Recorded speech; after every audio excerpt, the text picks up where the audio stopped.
Hello, this is Miss Gromick. I am going to be showing how to string your paper beads together to make the bracelet, which is the introduction lesson.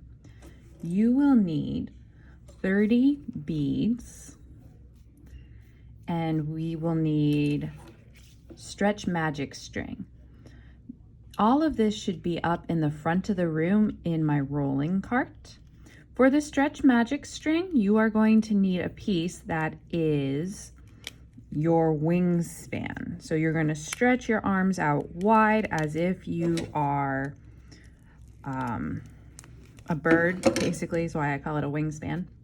And you are going to roll your string until it goes from fingertip to fingertip.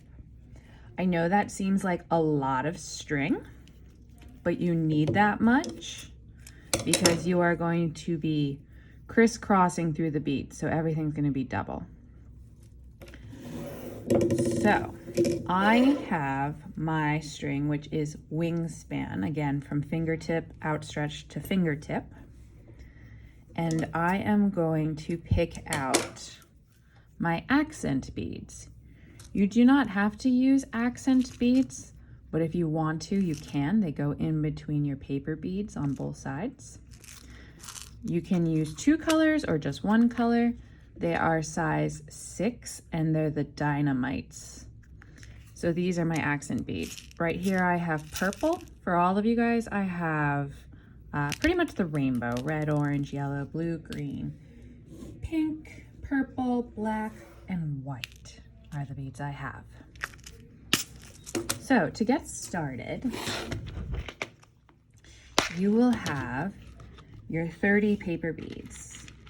It looks like most of the extras that I collect are brown, so I'm going to go with that as my color.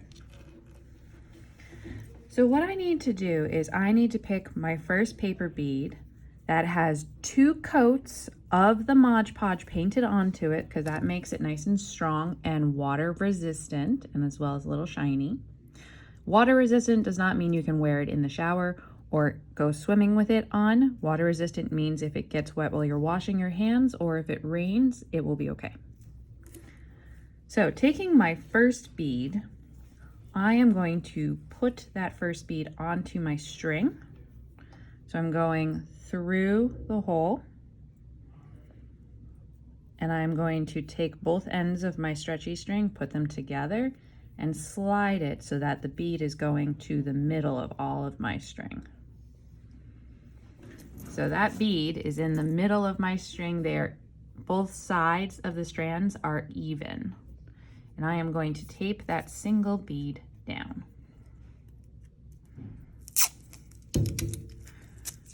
I don't need a big piece of tape. I just need it to stay stuck for the beginning. So there we go. Now I'm going to take my accent beads, and I'm going to put 1 accent bead on one side and 1 accent bead on the other side. So on the left side strand, I'm putting an accent bead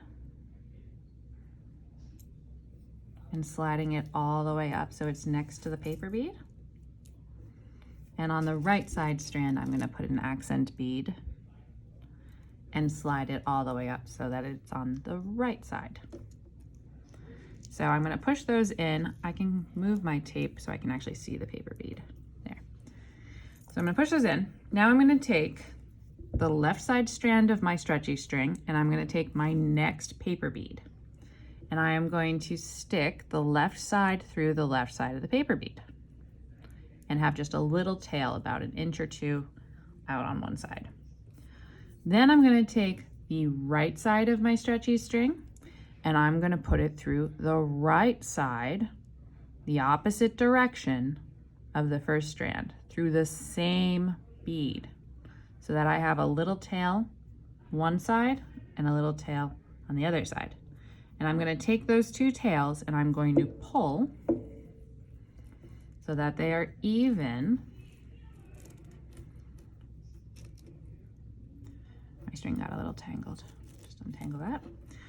Pull so that they are even until that bead goes up next to the other bead that's already up there. I can take the tape off so that you can see that clear. So that now is next to the first one with my accent beads in between. So I'll tape that down again.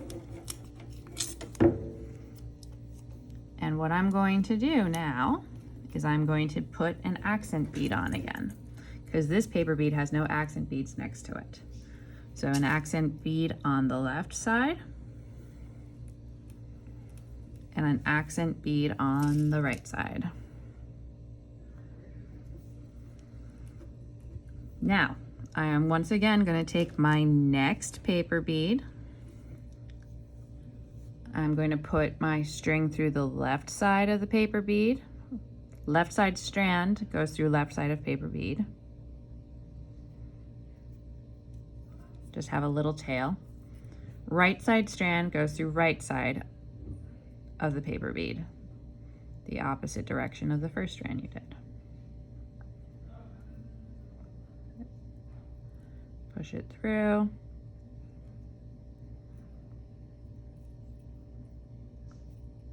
Take both of the sides, the little tails that you left behind, pull both of those.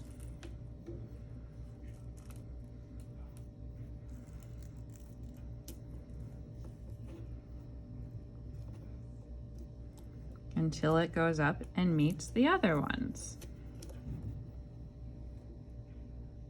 So now I have 3 in order. And you are going to keep doing this with all of your beads until you can easily wrap the whole thing. Say you did multiple. You want to be able to easily wrap this all around your wrist without any gaps. There should be no gaps between these beads. So my finished one here took 24 beads, although there is a little gaps. I should have probably done 25 or 26 beads, but this is why I make you make 30 in case your wrists are bigger or smaller. That way you can choose, and you can also choose your best beads for your project. So once I have done all of the beads I want to do, say this one is complete with 26 or 27 beads on it. In order to finish the project, what you do is you take the left or the right side strand, it doesn't matter which. I'm going to take the left, I'm going to go up to my first paper bead, and I'm going to put the left strand through the left side of that first paper bead. So you're staying with the same side you'll always stay with. Left goes through left. And it might take a little bit of wiggling to shove it through.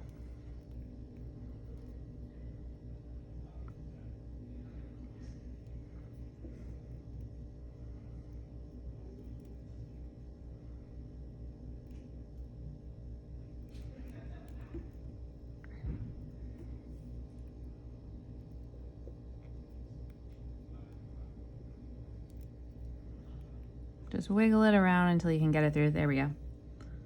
Okay, so the left strand came up to go through the first bead I put on, and I'm pulling it from the left to the right side.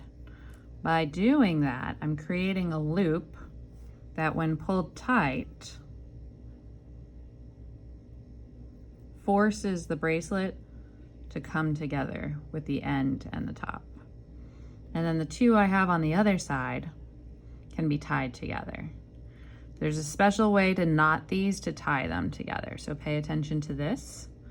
I do a crisscross through the hole, like you would tie your shoelaces once, pull tight, do it again, crisscross through the hole, pull it tight twice.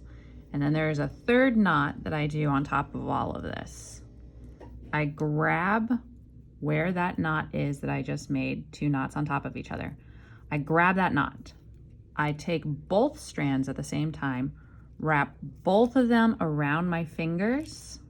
I'm holding both at the same time, wrapping both around my fingers, and I'm putting both through the loop while pinching the old knot that I already made and pulling tight so that this knot ends up on top of the other knots. That's why I pinched those knots before I pulled through the loop.